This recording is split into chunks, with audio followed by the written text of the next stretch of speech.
Golden शेर की आत्मा और काले शेर का जंगल पर कहर। एक बार की बात है, एक बहुत घने जंगल का राजा गोल्डन शेर था और उसका एक बेटा भी था जिसका नाम शेरू था, जो दूध जैसा सफेद रंग का था। और उसी जंगल में एक काला शेर भी रहा करता था जो हमेशा गोल्डन शेर का सिंहासन पाना चाहता था। काले शेर का एक बेटा भी था जिसका नाम गब्बर था।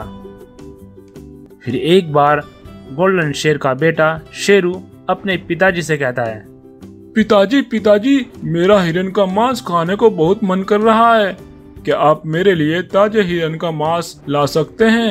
हाँ हाँ, क्यों नहीं बेटा, तुम यही रुको, मैं अभी तुम्हारे लिए ताजे हिरन का शिकार लाता हूँ। तब गोल्डन शेर जंगल में हिरन का शिकार करने चला जाता है। तब रास्ते में उसे एक हिरन दिखाई दी। तब गोल्डन शेर उस हिरन का शिकार करने वाला ही था कि तभी वहां पर काले शेर का बेटा गब्बर शेर आ जाता है और गोल्डन शेर के वार से गब्बर शेर घायल हो जाता है और मरने का नाटक करता है। तभी वहां पर काला शेर भी आ जाता है और अपने बेटे को मरा हुआ देख बहुत दुखी हुआ और गोल्डन शेर को कहता है, गोल्डन शेर, ये क्या किया तुमने? मेरे बेटों को मार डाला।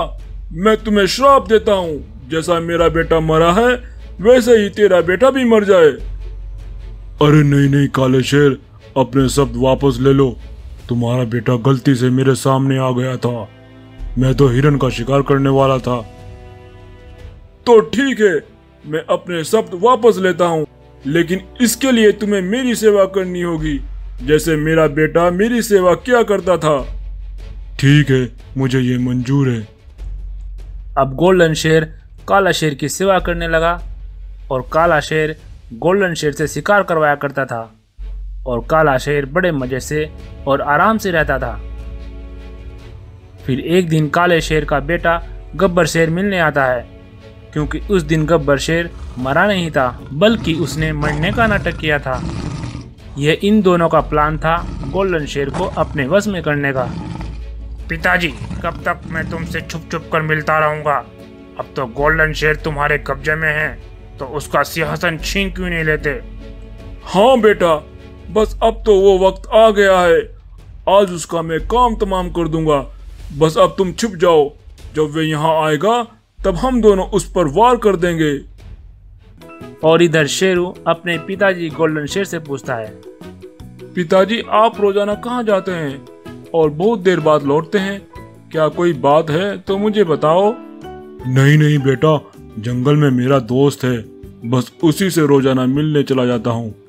अच्छा ठीक है, मैं अभी चलता हूँ, तुम यहीं पर रहना। तब गोल्डन शेर उस काले शेर के पास आता है और यहाँ आकर देखता है कि उसका बेटा गब्बर तो जिंदा है।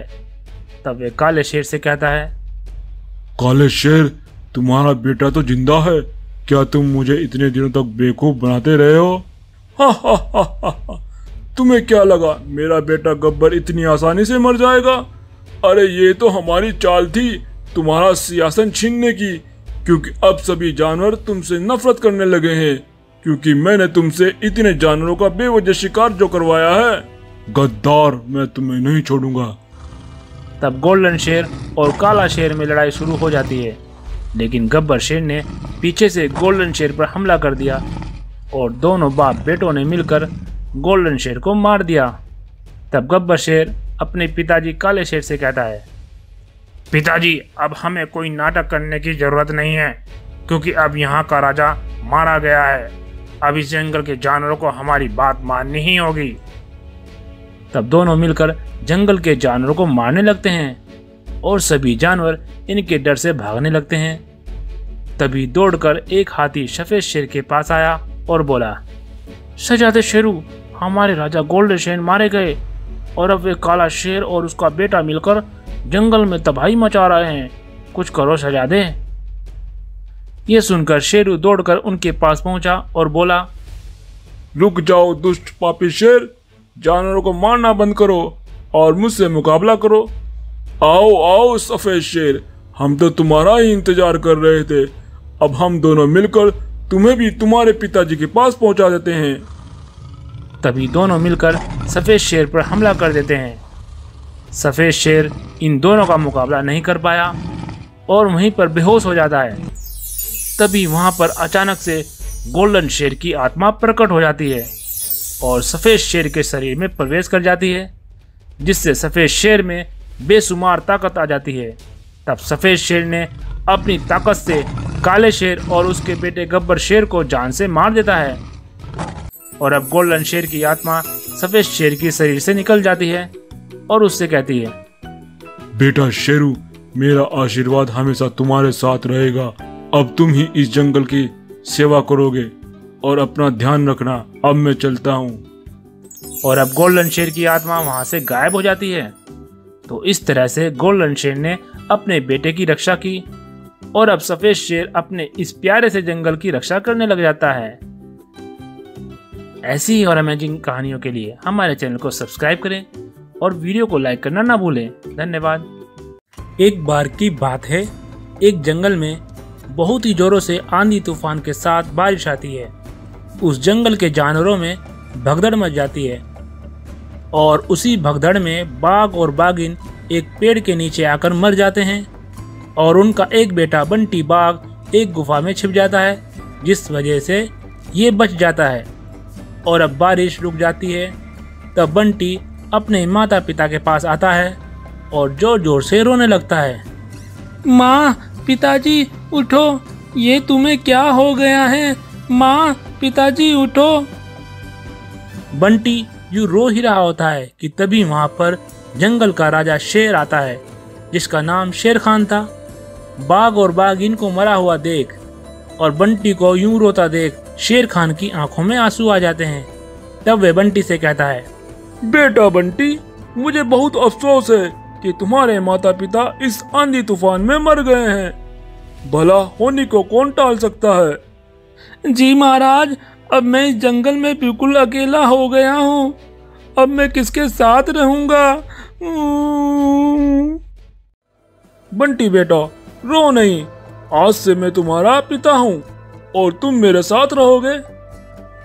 तब शेर खान बंटी को अपने साथ अपनी गुफा पर ले जाता है और वहाँ उसकी बीवी और एक बेटा भी होता है।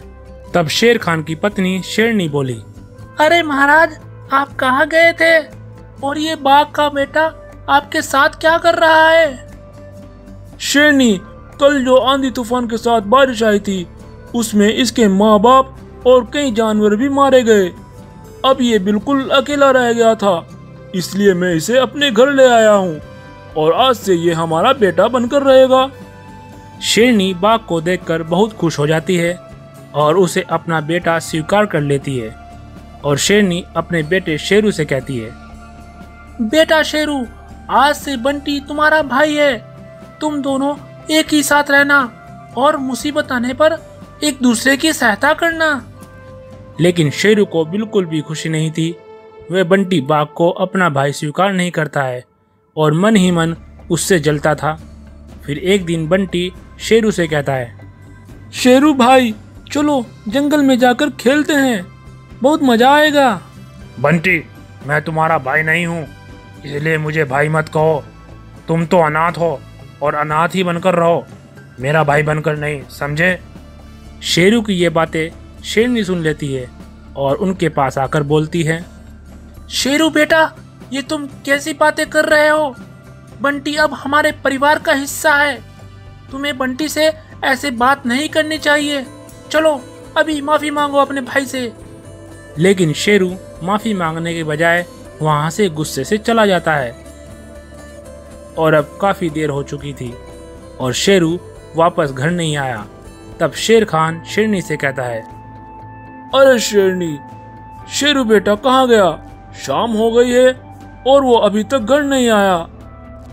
तब बंटी बोला, पिताजी, मुझे माफ कर दो। शेरू मेरी वजह से गुस्से से जंगल में चला गया था। क्या? तुम्हारी वजह से? वो कैसे? तब शेरनी शेर खान को सारी बात बताती है। तब शेर बंटी से कहता है, अरे बेटा बंटी, इसमें तुम्हारी कोई गलती नहीं है। वो अभी गुस्से में है और जब उसका गुस्सा ठंडा हो जाएगा तो वे घर वापस आ जाएगा। लेकिन बंटी को शेरू भाई की बहुत चिंता हो रही थी। वो अकेला ही जंगल में शेरू को ढूंढने निकल पड़ा। कुछ दूर जाकर देखता है कि शेरू को कुछ लकड़बग्घों ने घेर रखा था और शेरू बहुत डरा हुआ था। ये देखकर बंटी दौड़कर अपनी जान की परवाह किए बिना ही उन लकड़बग्घों पर वार करने लगा। जब शेरू अपने भाई बंटी को उन लकड़बग्घों से लड़ता हुआ देखता है तो उसे बहुत शर्मिंदगी महसूस होती है। अब शेरू भी उन लकड़बग्घों के साथ लड़ाई में उतर आया। ये दोनों लड़ ही रहे होते हैं कि तभी वहाँ पर शेर खान और शेरनी भी आ जाते हैं और दोनों ने मिलकर उन लकड़बग्घों पर हमला किया और उन्हें वहाँ से भगा दिया। तब शेरू अपने भाई बंटी से कहता है, बंटी भाई मुझे माफ कर दो, मैं हमेशा से तुम्हें अपना भाई नहीं मानता था, लेकिन आज मुझे एहसास हुआ कि तुम ही मेरे असली भाई हो, मुझे माफ कर दो। तब बंटी अपने भाई को माफ कर देता है और अब ये सब एक परिवार की तरह हंसी खुशी से रहने लगते हैं। तो दोस्तों ये थी आज की हमारी कहानी। अगर पसंद आए तो इस वीडियो को लाइक करें और ऐसी ही नई नई कहानियों के लिए हमारे चैनल को सब्सक्राइब करें। Thank you.